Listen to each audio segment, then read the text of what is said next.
Innal hamdalillah nahmaduhu wa nasta'di wa natubu ilaihi asyhadu an la ilaha illallah wa asyhadu anna Muhammadan abduhu wa rasuluhu wa ba'du. Kita lanjutkan kembali kitab Bulughul Maram min Adillatil Ahkam, masih bab air. Bismillahirrahmanirrahim.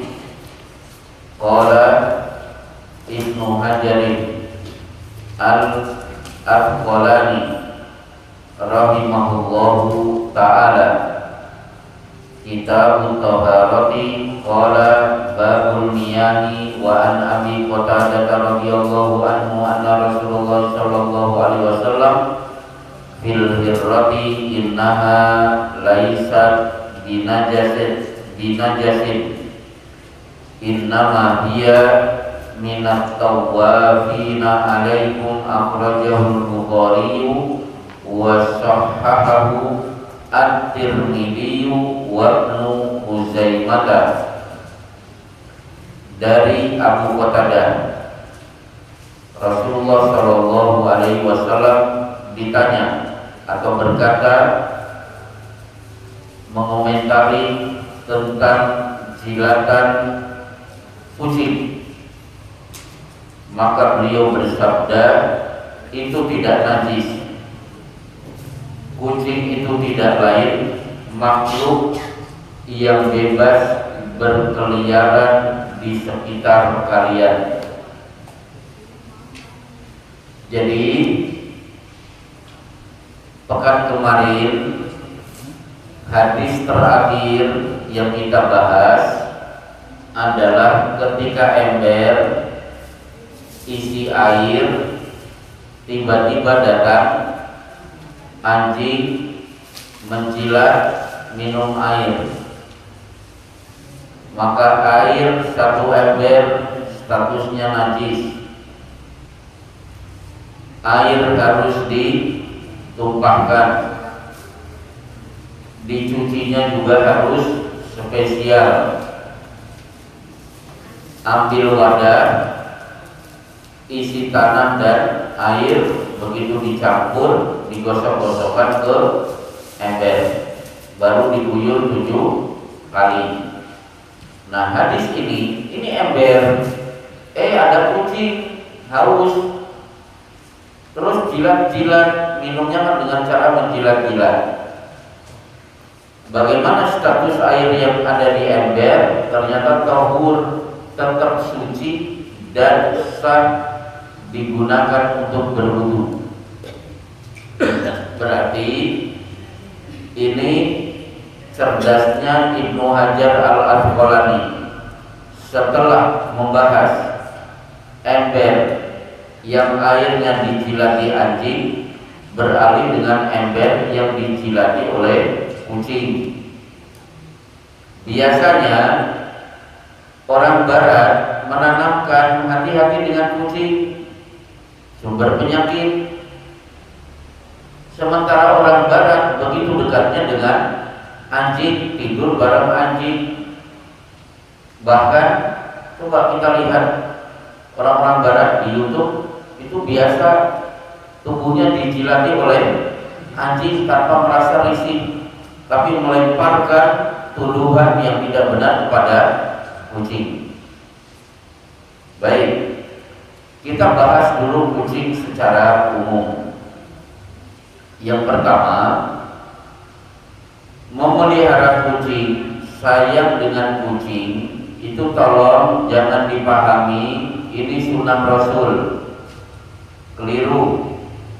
Penyayang kucing itu hobi pribadi Abu Hurairah yang menyebabkan nama aslinya Abdurrahman bin Safar justru namanya tenggelam. Banyak yang tidak tahu nama aslinya. Yang terkenal adalah Abu Hurairah, bapak kucing, karena saking sayangnya kepada kucing. Jadi penyayang kepada kucing itu hobi Abu Hurairah, bukan sunnah Rasul. Ini satu.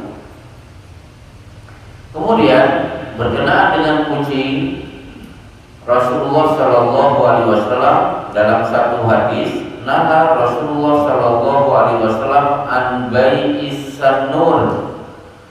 Nabi melarang memperjualbelikan kucing. Jadi kucing bukan komoditi untuk dijual, dibisniskan. Jadi jualan kucing itu tidak boleh. Kemudian ketiga, hadis tentang kucing lagi. Udhibat imra'atun fi hirratin. Ada seorang wanita disiksa di neraka gara-gara kucing. Habasaka hatta mata, dikurung sampai akhirnya mati. La hiya amatha, tidak diberi makan. Wala hiya saqatha, tidak diberi minum. Wala hiya tarakatha ta'kulu min khasasil ardi, dia tidak lepaskan sehingga kucing dengan bebas mencari makan sendiri dari serangga-serangga yang dia cari. Kira-kira wanita yang ada di hadis ini wanita muslimah atau kafir? Ada wanita masuk neraka, disiksa neraka gara-gara kucing. Ini wanita agamanya Islam atau kafir? Islam. Ada yang menjawab kafir. Kafir atau muslimah? Oh, belum tahu, kira-kira aja. Coba tebak-tebakan, siapa tahu dapat hadiah. Ada wanita masuk neraka gara-gara kucing, gara-gara dikurung, tidak dikasih makan, keleleran, akhirnya mati. Wanita ini muslim atau kafir? Kafir. Karena kalau muslim tahu tentang bagaimana menyayangi binatang. Oh, kalau ya ini logikanya, kalau dia muslim, dia tahu bahwa dia akan menyayangi binatang. Cakep juga ini jawabannya. Baik. Tapi perlu saya luruskan, wanita ini muslim.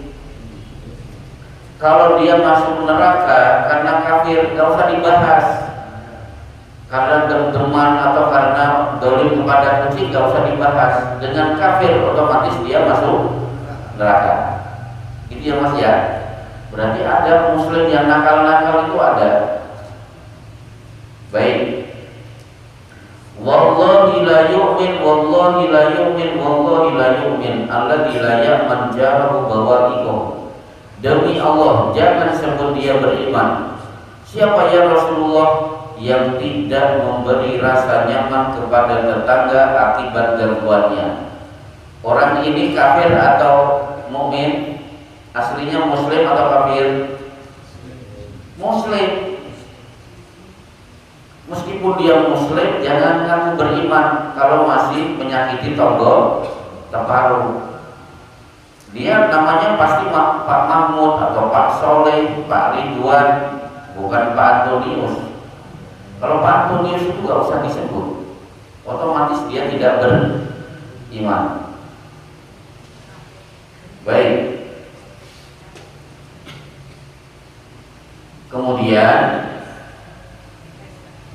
jadi inilah kucing. Dari hadis ini, satu, berarti jilatan kucing pada air yang ada di ember tidak mengubah status air, tetap sah untuk digunakan berwudu dan mandi janabah. Dua, dari hadis ini berarti kucing itu minat tawafina, punya kebebasan, tidak akan mempengaruhi kalau dia masuk keluar rumah. Beda dengan anjing seperti yang kita bahas kemarin. Fa innal malaikata la tadkhulu baitan fihi suratun wala kalbun. Malaikat rahmat tidak mungkin masuk rumah yang di dalamnya ada patung atau anjing, tapi kucing tidak akan menghalangi malaikat untuk bisa masuk ke dalam rumah. Insya Allah selesai hadis pertama. Masuk hadis kedua. Pernah kita singgung 3 pekan yang lalu. An Anas ibni Malik radhiyallahu anhu qala jaa a'rabiyyun fabala fi ta'ifatil masjid fazajarahu an-nasu fanahahum Rasulullah sallallahu alaihi wasallam falamma qada qawlahu amara Nabi sallallahu alaihi wasallam bidanubin min ma'in fa'uriqa alaihi muttafaqun alaihi. Baik Pak, silahkan diterjemahkan. Hadis mana ya Pak? Hadis dari Anas bin Malik. Dari Anas bin Malik radhiyallahu berkata, ada seorang lelaki Arabi datang lalu ia kencing pada salah satu sudut masjid. Orang-orang memarahinya, tetapi Rasulullah SAW melarang mereka. Setelah lelaki itu selesai kencing, Rasulullah menyuruh dia untuk mengambil setimba air dan menyiramkannya pada tempat bekas kencingnya itu. Baik, di sini ada Arabi. Bedakan antara Arabi dan Arabi. Kalau Arabi itu orang Arab, hidupnya sudah tetap, tinggal di perkotaan, perdesaan, tidak mau nomaden, sudah tersentuh oleh pendidikan. Itu Arabi.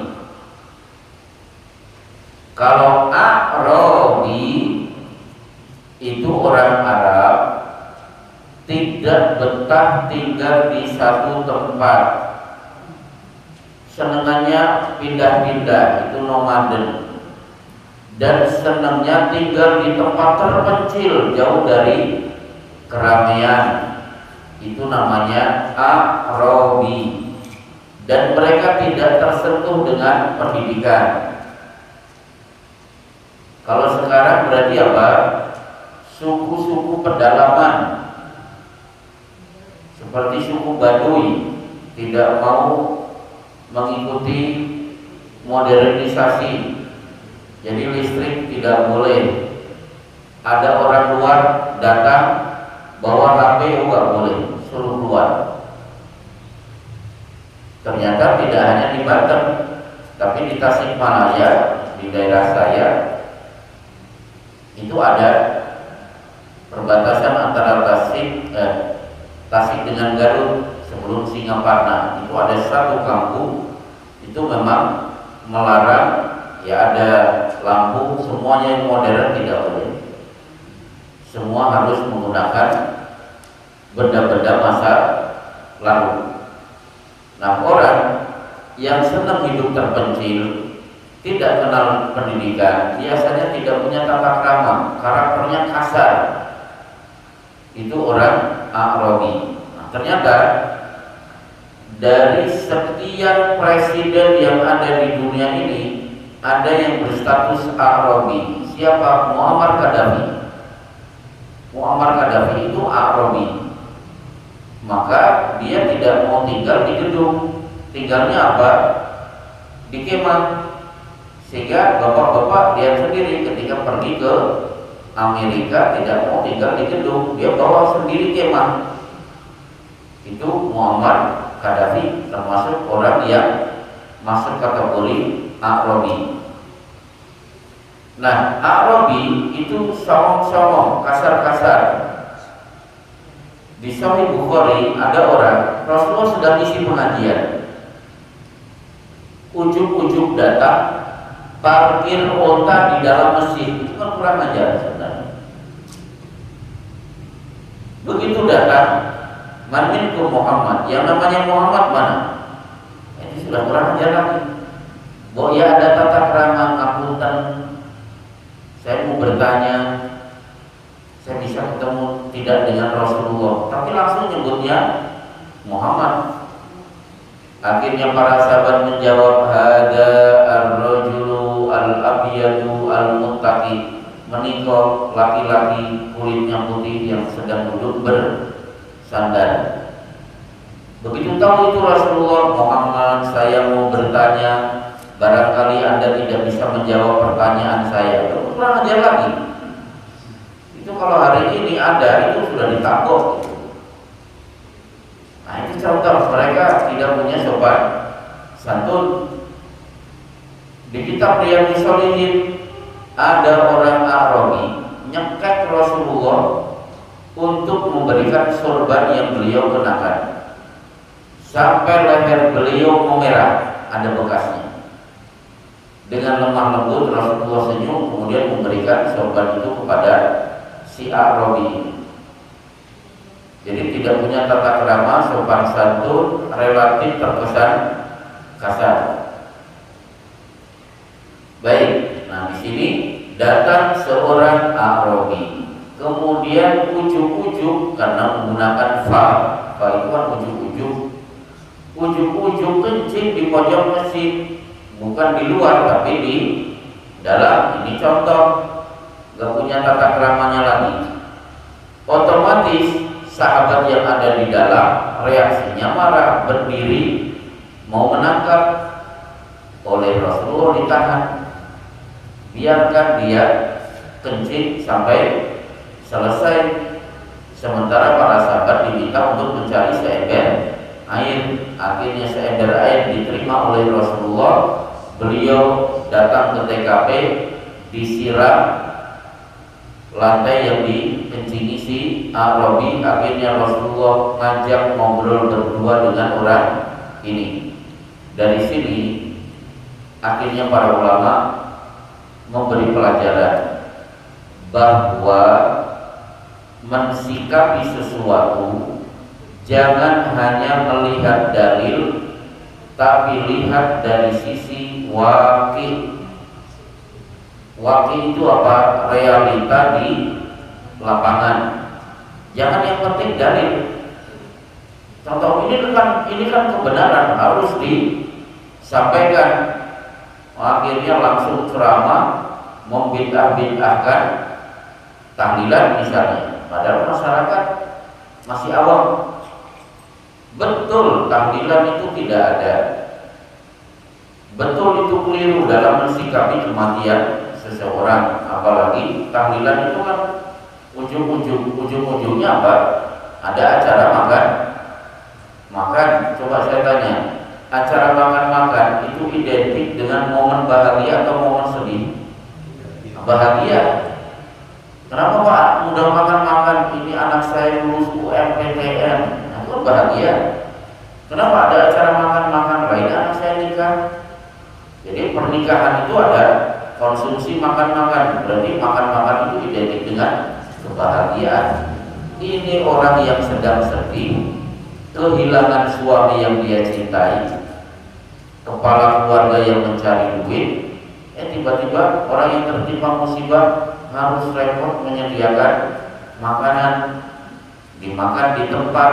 Kemudian bapak-bapak nanti pulang bawa besek, masih bawa sebungkus rokok. Kalau di sana, nggak usah di sini. Kalau di sini kelihatannya udah nggak ada. Di sana masih begitu, masih ada amplop, kan kasihan.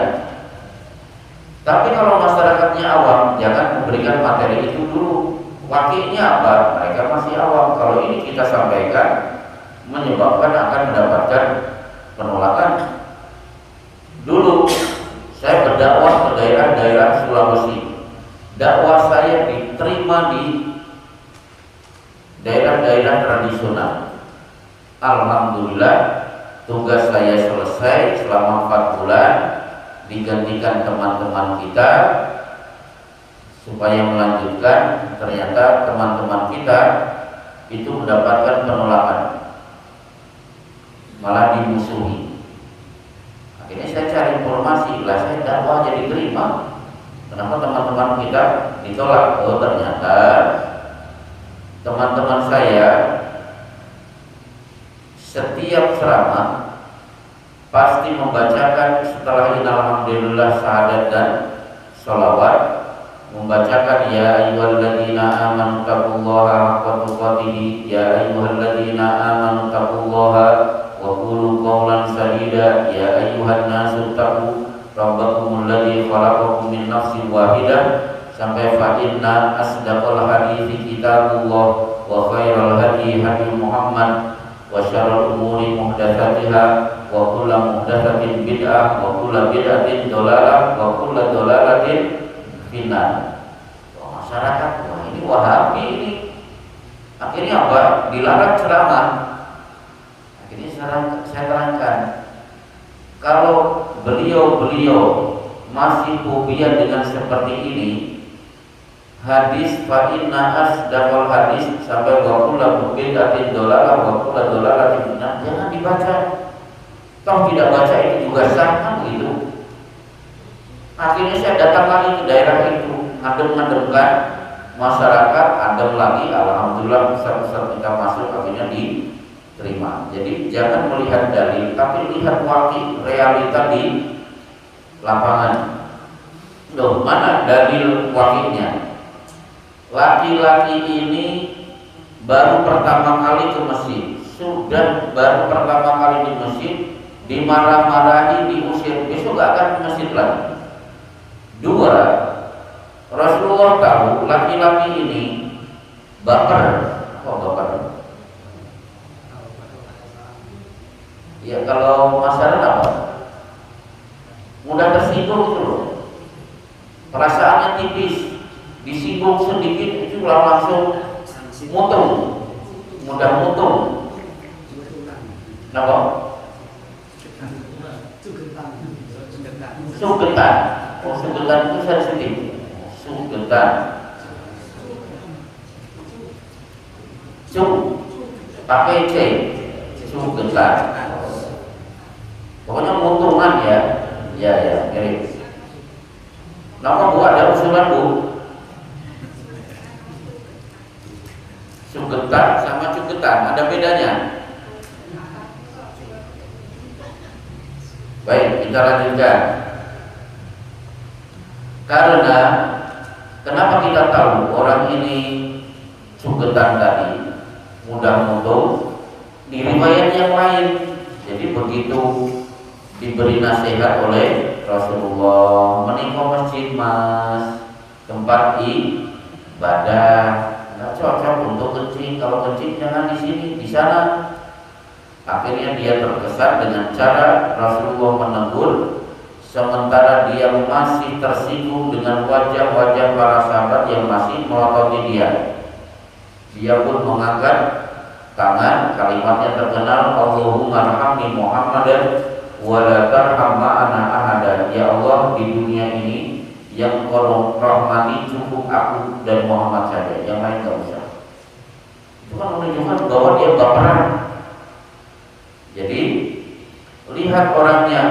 Maka coba Rasulullah mendapatkan pertanyaan sama tapi jawabannya beda-beda, karena Rasulullah tahu orang itu. Inilah waqi. Ya Rasulullah, amal apa yang paling afdal?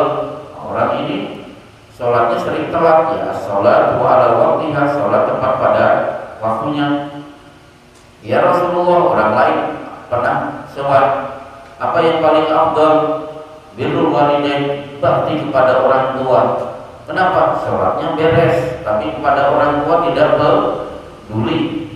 Ada lagi yang bertanya, Rasulullah cukup menjawab lantak dong, jangan suka marah, karena dia mudah marah. Rasulullah tahu kepada orang tuanya beres, sholatnya bagus, cuma emosian, mudah marah. Maka jawabannya sesuai dengan kondisi. Inilah yang disebut dengan waqi. Dalam fikih madhab, ternyata madhab itu kadang-kadang berbeda, karena ulama madhab berbeda menghadapi audiens. Nah, contoh Imam Syafi'i kalau ditanya siang-siang bulan Ramadan suami istri campur, itu harus apa? Ya saum 2 bulan berturut-turut. Mulai nggak bisa gimana? Ya sudah, bebaskan budak. Lah kalau tidak punya budak, ya silakan berikan makan kepada 60 fakir miskin. Itu Imam Syafi'i. Tak kalau Imam Hanafi jawabannya tidak begitu. Imam Hanafi, siang-siang begini saya baru saja campur dengan istri. Hukumannya apa? Saum 2 bulan berturut-turut. Titik. Yang 2 tidak disebut alternatif. Loh kenapa? Imam Hanafi, beliau ulama, tapi beliau juga pebisnis, pedagang sukses, gaulnya dengan orang-orang kaya. Kalau dibocorkan menawi boten kiat, ya sudah, punya budak tidak, silakan bebaskan budak. Kalau tidak, ya sudah, silakan beri makan kepada 60 fakir miskin. Bagi konglomerat, memberi makan 60 fakir miskin itu cemen. Apa bahasa-bahasanya cemen? Kecil, wow. Enteng, betul ya. Orang Bekasi menyebut cemen, enteng. Maka untuk menimbulkan efek jera, yang ini tidak disebut, cukup puasa 2 bulan berturut-turut. Berarti Imam Hanafi dan Imam Syafi'i memberi jawaban berbeda karena faktor siapa yang dia hadapi. Itu namanya waqi. Baik. Kemudian dari hadis ini berarti kita juga mendapatkan pelajaran aulawiyat, mana yang harus didahulukan. Nyetok orang itu kencing atau biarkan dia kencing sampai selesai, baru kita tuangkan air di lantai yang dia kencingi. Ini kan berarti 2 sikap yang kita bingung mana yang kita ambil. Inilah yang disebut dengan aulawiyat, mendahulukan yang lebih penting daripada yang penting. Dan itu banyak terjadi dalam kasus fikih. Contoh yang paling mudah, mungkin sering juga saya sampaikan, masuk masjid pengennya tahiyatul masjid, tapi muadzin sudah berdiri, klik mic sudah dihidupkan, ternyata komat. Mana yang dimenangkan? Ya sholat wajibnya, berarti jangan sholat tahiyatul masjid. Bahkan yang sedang sholat pun diminta untuk membatalkan sholat, karena idza uqimatis sholat fala sholata illa maktubah. Iqamat kalau sudah dikumandangkan tidak berlaku sholat kecuali sholat yang wajib. Berarti yang sedang sholat qobliyah batalkan karena sedang mendengar iqamat. Baik, dari sini berarti tanah kalau dikencingi, cara membersihkannya tidak usah ngambil pacul, dipacul kemudian dipindah ke tempat lain, cukup diguyur air selesai. Jangankan begitu, tanah dikencingi, akhirnya siang datang, matahari bersinar begitu panas, tanah kemudian kering, itu sudah tidak najis lagi. Baik, selesai, tinggal 1 hadis lagi atau 2 hadis lagi. Ternyata masih ada hadis yang lain. Saya bacakan 1 hadis lagi. An Ibnu Umar radhiyallahu anhuma qala qala Rasulullah sallallahu alaihi wasallam uhillat lana maitatani wa damani fa ammal maitatani fal jarad wal hud wa ammad damani fal kabidu wa tahal.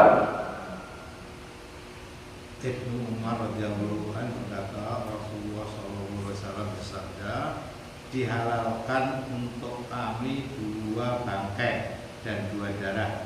2 bangkai itu ialah belalang dan ikan, adapun 2 darah ialah hati dan bimba.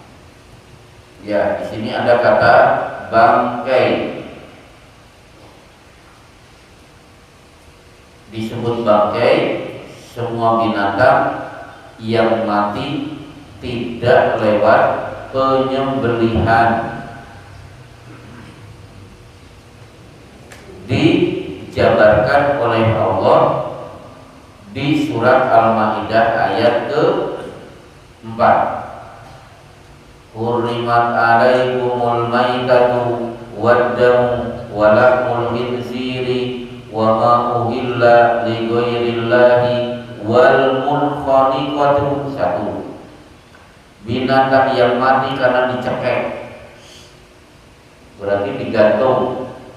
Wal munkhaniqatu wal mutaraddiyatu, binatang yang mati karena jatuh dari ketinggian. Wan natihatu, binatang yang mati karena tawuran dengan binatang lain, seperti kambing dengan kambing beradu kepala begitu keras akhirnya kepalanya pecah. Nah, itu contoh dalam surat Al-Maidah dijabarkan, itulah contoh binatang yang berstatus bangkai. Ternyata bangkai itu tidak hanya itu, tapi apa? Dalam satu riwayat, meskipun ini bukan hadis, tapi dibenarkan para ulama, orang etos kerjanya hebat, seharian kerja tidak capek, begitu pulang tidur teksak, subuh bablas, sholat tahajud bablas, subuh kesiangan. Dikomentari apa? Khimarun fil nahar, jifatun fil lail. Dia berhak disebut keledai di siang hari, tapi bangkai di malam hari. Keledai di siang hari karena keledai itu binatang yang tidak punya capek, disuruh kerja seharian kuat. Bangkai di malam hari karena tidurnya teksak, tahajud bablas, subuh kesiangan, berarti dia berhak disebut bangkai. Termasuk disebut bangkai orang yang duduk di majlis taklim. Mamin muslimin yajlisu fi majlis, begitu selesai la yadhkurunallaha illa qamu an jifati himarin. Selesai pengajian tidak membaca kafaratul majlis, berdirinya dianggap bangkai keledai. Ngaji itu sebenarnya bagus, cuma karena tidak membaca subhanaka Allahumma wa bihamdika, itu dianggap qamu an jifati himarin, dia berdiri statusnya adalah bangkai keledai. Maka jangan lupa bapak-bapak, tidak usah dikomando, tidak usah bareng-bareng, kan kita semuanya sudah hafal. Nah, termasuk bangkai atau mayit, kalau Imam Syafi'i mengatakan manfaatahu ta'lim waqta syababihi fakabir alaihi arba'an li wafatihi. Ada pengajian kok tidak mau datang, tidak pengen tahu halal dan haram, tidak pengen tahu sunnah dan bid'ah, tauhid dan syirik, hak dan batil, pokoknya gak pengen ngerti. Rasa ngaji pun ngerti, kan ada orang masyarakat begitu. Nah, ngerti ulang malam jadi beban. Iki ojo, iki haram, iki dosa. Nah, daripada ngerti, mendingan gak usah ke pengajian. Kata Imam Syafi'i, fakabir alaihi arba'an, takbirkan dia 4 kali. Coba, ibadah apa yang takbir yang 4 kali? Sholat jenazah, maka kalimatnya fakabir alaihi arba'an, takbirkan dia 4 kali. Liwafatihi, untuk mengumumkan bahwa dia dinyatakan wafat. Kembali ke hadis. Jadi 2 bangkai yang halal, 1 belalang, yang kedua ikan. Berarti peyek laron halal. Ada yang pernah makan?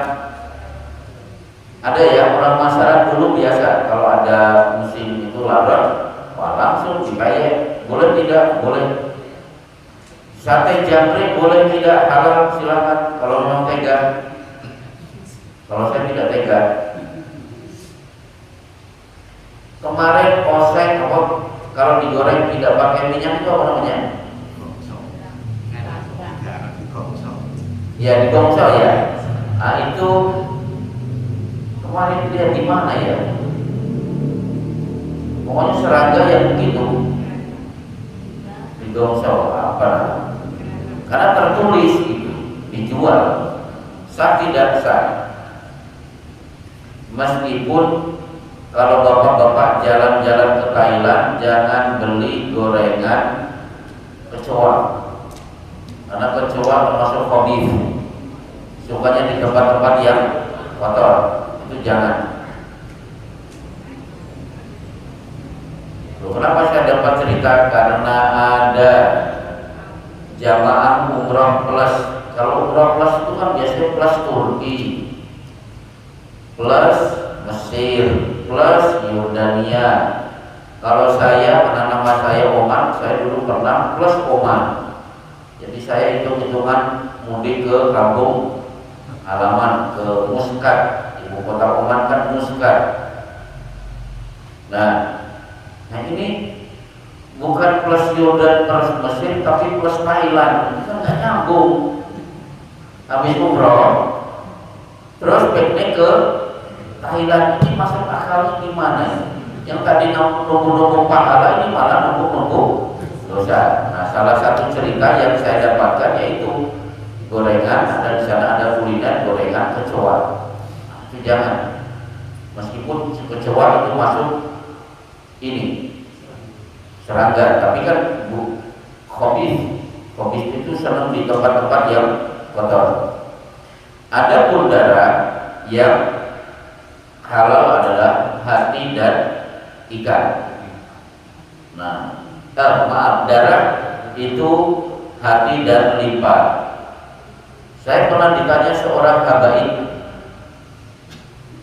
tolong tunjukkan kepada saya dalil dari Quran dan hadis organ tubuh binatang yang disembelih yang dianjurkan diperbolehkan untuk dimakan. Ini pertanyaan aneh juga tapi bagus. Jadi bapak nyembelih kambing, yang mana yang dimakan? Saya jawab, satu dagingnya. Itu sudah jelas. Kata-kata lahmun daging berulang-ulang dalam Quran, dan memang yang diambil dari binatang yang disembelih pasti daging. Satu, hati dan limpa. Hadisnya ini. Tiga, sungsung. Mengambil hadis arba'un la tajuzu fi dohaya. 4 kriteria binatang tidak boleh disembelih untuk kurban. Satu, al-aura al-bayyin aura'uha, kambing yang buta. Al-arja al-bayyin arja'uha, yang pincang. Al-maridatu al-bayyin maraduha, binatangnya jelas sakit sehingga dokter memvonis tidak boleh dimakan dagingnya. Yang keempat, wal kabiratul lati la turki, sudah terlalu tua sehingga sudah tidak punya sum. Berarti sum bisa dimakan. Nah, usus, jeroan tidak boleh. Kenapa? Alasan pertama, memang tidak ada hadis membicarakan sum. Yang kedua, di Sahih Bukhari hadis ketika Rasulullah dilempar oleh orang-orang kafir Quraisy saat sujud di depan Ka'bah, ternyata apa? Dilempar bisala jazurin, dengan usus onta. Berarti dari dulu orang Arab tidak mau makan jeroan. Jadi di Arab itu jeroan tidak dimakan. Apalagi dokter, silakan tanya ke dokter apa bahayanya makan jeroan ternyata tidak bagus, maka soto babat itu tidak dianjurkan. Gimana Pak? Wena Pak? Nah itu nggak boleh. Tanya, apalagi Bapak tanya ke dokter Zaidul Akbar, nggak boleh jeroan. Jadi yang dimakan daging, hati, limpa atau rempelok, kemudian susu. Selesai. Insya Allah cukup. Ada pertanyaan, saya persilakan. Ya. Ini baru-baru saja viral di Jawa Barat itu kan, yang ada seorang tenaga kesehatan menyatakan bahwa lele yang makan bangkai itu nggak boleh karena makan barang haram gitu. Dan itu nggak bagus. Dan itu juga kan ada seorang tokoh kepala daerah Jawa Barat itu juga Itu viral. Itu gimana kalau? Ya jadi gini, Rasulullah Shallallahu Alaihi Wasallam dalam satu hadis, naha Rasulullah Shallallahu Alaihi Wasallam an aklil jalalati wa an surbi labaniha. Nabi melarang memakan daging dari hewan yang memakan kotoran dan melarang minum susunya. Itulah jalalah. Nah Rasulullah an aklil jalalah wa an surbi labaniha. Jalalah itu binatang yang makan kotoran. Contoh gelombang, di tengah ada helikopter. Nah, terus orang ke situ tidak hanya mandi, tapi juga itu akhirnya kotorannya disambut oleh ikan. Maka ikan yang ada di situ disebut jalalah. Contoh lagi, termasuk di daerah Jawa Barat banyak kolam super besar, kemudian di atasnya ada kandang ayam. Otomatis kotoran ayam jatuh. Nah, kotorannya itu dimakan oleh ikan. Itu jalalah. Jadi binatang-binatang yang kita makan, pastikan jangan memakan makanan yang haram. Termasuk bangkai itu memang jangan diumpankan ke binatang, di mana nanti kita akan makan binatang itu. Lele semua begitu, dikasih umpan begitu. Saya kurang tahu. Baik. Biasanya kambing bangkai dibakar, dikasihkan lele. Lele Senang buka. Banyak itu. Oh banyak. Bahkan itu dianggap ustaz juga. Coba saya pelajari dulu, tapi yang jelas yaitu jalalah itu memakan kotoran binatang. Binatang yang memakan kotoran binatang, termasuk kotoran manusia, itu jalalah. Wallahu a'lam bishawab. Itu viral. Nah, coba nanti saya cari informasi apakah ada keluar fatwa atau tidak. Baik, ada lagi? Silakan.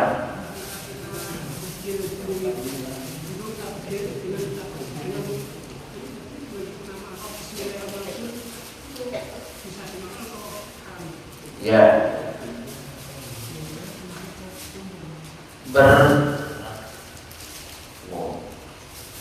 Mau nambah bonus. Oh, masya Allah. Itu untuk sarapan cukup loh mas. Baik, kita lanjutkan. Berburu hukumnya boleh, tapi diingatkan tidak boleh berburu dengan pelintang. Nah, itu tidak boleh. Dalilnya apa? Nah Rasulullah Shallallahu Alaihi Wasallam anil qadar. Nabi melarang berburu dengan ketepel. Abdullah bin Mughaffal punya keponakan kalau berburu pakai ketepel, tidak pakai panah. Ternyata apa namanya, wis dikandani malah soyo, jadi tidak digubris. Apa yang terjadi? Abdullah bin Mughaffal kemudian berkata, wallahi la ukallimuka abadan, demi Allah selama-lamanya aku tidak akan ngajak bicara kamu lagi. Sampai begitu. Akhirnya paman tidak pernah menegur si keponakan karena sudah diingatkan. Nah, kalau panah itu boleh, termasuk pakai senapan. Cuma ada kaedahnya. Faidah wajah kamu hayyan, begitu ditembak sudah jatuh, kok masih hidup, segera disembelih. Itu ada caranya.